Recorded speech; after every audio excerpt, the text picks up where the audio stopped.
Bonjour à tous, donc je m'appelle Philippine, je suis responsable marketing chez Carnot. Carnot, c'est une entreprise de 70 personnes qui est basée à Montrouge. Et notre mission chez Carnot, c'est de créer la nouvelle génération de data centers. Alors, sur l'image en haut, vous voyez un data center qui essaye de se débarrasser de sa chaleur, alors qu'en dessous, c'est une usine de production d'eau chaude.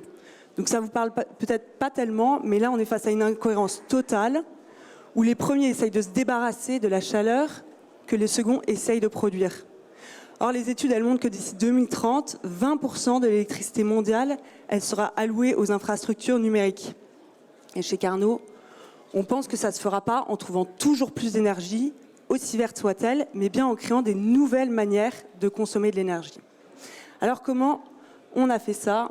On a créé une technologie, que vous voyez à l'image, qui va aller valoriser 95% de la chaleur des serveurs informatiques sous forme d'eau chaude à 65 degrés.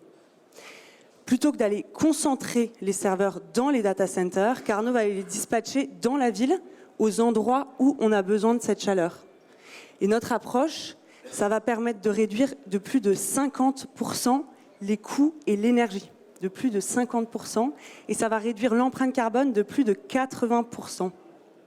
Donc on intéresse à peu près tous les secteurs qui ont besoin de puissance de calcul informatique. Donc vous voyez le machine learning, de l'intelligence artificielle, de la simulation numérique. Et tous ces clients de puissance de calcul informatique, ils s'inscrivent dans des secteurs assez différents. Donc les médias, télécom, aérospatial, etc. Et ce qui nous intéresse aujourd'hui, la finance. Nous, on est particulièrement actifs pour les besoins d'analyse des risques des activités de marché. À titre d'exemple, aujourd'hui, on travaille avec les 4 grandes banques, avec leur département CIB.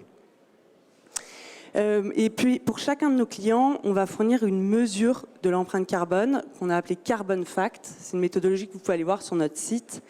Et ces rapports de performance, ces Carbon Fact, ensuite, ils peuvent être intégrés dans les rapports de performance RSE et par les rapports impact de nos clients. Quand on sait que 25% de l'empreinte carbone des banques réside dans l'infrastructure numérique, c'est vraiment pas anodin. Au-delà de ces performances énergétiques qu'on retrouve nulle part sur le marché, on est un des rares à faire ça avec une telle qualité. On offre des garanties de sécurité, on a des audits récurrents, des certifications, des labels, et on offre également des garanties de souveraineté numérique, un sujet auquel on est très attaché chez Carnot, et je vous recommande d'ailleurs la lecture du dernier article de Souveraintech. Voilà, je vous remercie beaucoup pour votre attention, puis je me tiens à votre disposition pour échanger. Merci Philippine. Un projet qui peut servir en ce moment. Est-ce qu'il y a des questions? Toutou.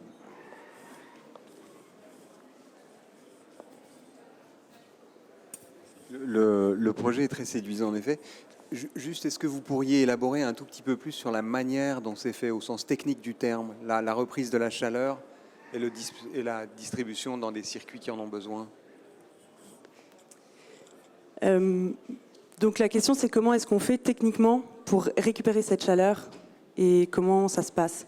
Alors moi, je ne suis pas sur la partie technique, donc je vais vous répondre. Et puis si jamais vous avez besoin de plus d'informations, j'ai une collègue qui est dans la salle qui pourra répondre plus en détail. Donc concrètement, la chaleur, ça se transporte très mal. Et donc les data centers, même quand ils essayent d'optimiser au maximum la chaleur qu'ils utilisent, il y a un moment où c'est limité. Et donc, il a fallu changer complètement la manière de penser. Et c'est-à-dire que plutôt de se dire, on va optimiser, là, on s'est dit, on va réunir 2 univers qui n'ont rien à voir, qui ne se parlent pas. Les clients chaleur et les clients de puissance de calcul informatique, ils n'échangent pas entre eux. Et on va créer ce qu'on a appelé la chaudière numérique. Paul Benoît, le fondateur de Carnot, a inventé au début un radiateur numérique. Donc concrètement, il y a des processeurs qui sont dans un radiateur qui sont placés chez les gens. Aujourd'hui, le but, c'est de développer la chaudière numérique parce que le radiateur, on a besoin que la moitié de l'année. Et donc en fait, on a créé une chaudière. Vous pouvez aller voir, on a lancé la dernière version de la chaudière. On a fait une vidéo qui explique assez bien. Les serveurs sont dans la chaudière. Il y a un circuit d'eau qui passe dedans, qui se charge en chaleur et qui va aller dispatcher dans toute la ville. Bon, la ville. Dans, en tout cas, l'immeuble, la piscine ou des réseaux de chaleur. Tous ces endroits, on a besoin de la chaleur toute l'année.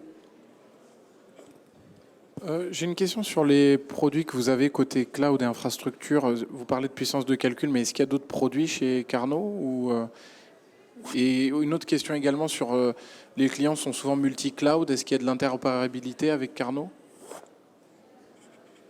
Alors la première question sur quels sont nos services. Donc nous on a une plateforme de cloud computing, donc on offre des services cloud mais sur la partie calcul et puis sur la partie infrastructure numérique. Donc là on a une offre d'infrastructure numérique, c'est-à-dire que les gens peuvent récupérer leur cluster de calcul, ils leur sont alloués et puis on a tout le scope de la plateforme jusqu'au dedicated bare metal en mode IaaS, PaaS, SaaS, etc. Ça, c'est pour cette première partie. Et la deuxième question... Ouais, ben, ma collègue Tiffaine, elle vous répondra beaucoup plus en détail, je pense, là-dessus, mais je passe le micro. Bonjour. Oui, effectivement, c'est un sujet, le multi-cloud. Nous, on s'interface très bien avec Amazon S3. Donc, nous, ce qu'on fait principalement, c'est du calcul intensif. On ne fait pas, par exemple, de l'hébergement ou du stockage de données parce que ça ne chauffe pas. Et on est aussi des chauffagistes. En revanche, c'est tout à fait possible de s'interfacer avec une API S3 à du stockage qui est hébergé ailleurs. Il n'y a aucun problème. Et après, c'est vrai que c'est aux clients qu'on peut accompagner de mettre en place des services pour faire du multi-cloud. Moi, je me demandais quel était votre revenu modèle. Est-ce que vos clients ils sont propriétaires du coup des chaudières numériques ou est-ce que c'est vous qui les avez sur votre bilan et vous les louez ou c'est un format de leasing ? Il y a plusieurs modèles, mais le principal, donc déjà, on va d'une source d'énergie, on va la vendre à 2 endroits, pour la chaleur et pour la puissance de calcul. Et ensuite, sur la partie donc infrastructure numérique, on est propriétaire. Et il y a certaines situations, mais globalement, on est propriétaire de l'infrastructure. Voilà, mais ça peut être un peu du sur-mesure en fonction et de la location, oui. Merci beaucoup. Merci.